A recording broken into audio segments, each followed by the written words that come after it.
بسم اللہ الرحمن الرحیم۔ تمہارے درد سے تمہارا رب واقف ہے، لیکن وہ چاہتا ہے کہ تم صبر کرو تاکہ اور مضبوط ہو جاؤ۔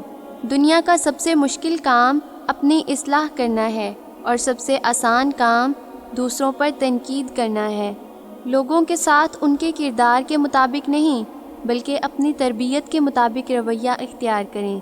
اگر آپ اپنی تعریف خود سن کر خوش ہونے کی بجائے شک میں پڑ جاتے ہیں تو یقین مانیں کہ آپ کو عقل آ چکی ہے۔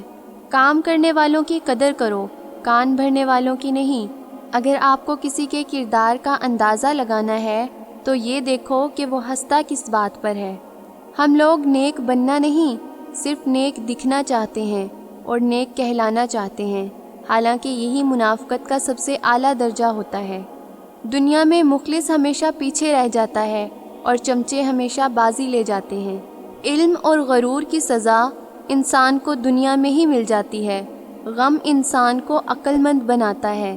زیادہ گفتگو کی عادت یا تو عورتوں میں ہوتی ہے یا پھر کمزور مردوں میں۔ امید کبھی مت چھوڑنا، کمزور تمہارے حالات ہیں، اللہ نہیں۔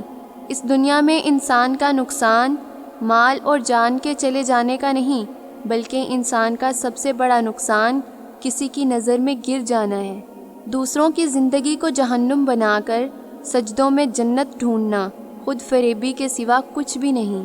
زندگی میں ہمیشہ وہ لوگ پرسکون رہتے ہیں جو پورا نہ ہونے والی خواہشوں سے زیادہ ان نعمتوں پر شکر ادا کرتے ہیں جو انہیں اللہ نے عطا کی ہیں۔ اگر آپ اپنی برائیوں پر قابو پانا چاہتے ہیں تو سچ بولنا شروع کر دیں۔ جھوٹ کی رفتار بہت تیز ہوتی ہے، لیکن یہ بات یاد رکھیں کہ منزل پر ہمیشہ سچ ہی پہنچتا ہے۔ زندگی کا سب سے مشکل کام اپنے علم پر عمل کرنا ہے۔ علم ایک درخت ہے، الفاظ اس کے پتے ہیں اور یہ عمل اس کا پھل ہے۔ محبت رشتوں سے زیادہ رویوں کی محتاج ہوتی ہے۔ جس گھر میں دین اور نیک اعمال ہوں وہ گھر تہذیب اور انسانیت کا بہترین نمائندہ ہے۔ سجدے کی طاقت یہ ہے کہ فرش کی سرگوشی عرش پر سنی جاتی ہے۔ اس دنیا میں عقل مند ہمیشہ غم اور فکر میں مبتلا رہتا ہے۔ زندگی بہت مختصر ہے، جب سمجھ آنے لگتی ہے تو دنیا میں رہنے کا وقت بہت کم رہ جاتا ہے۔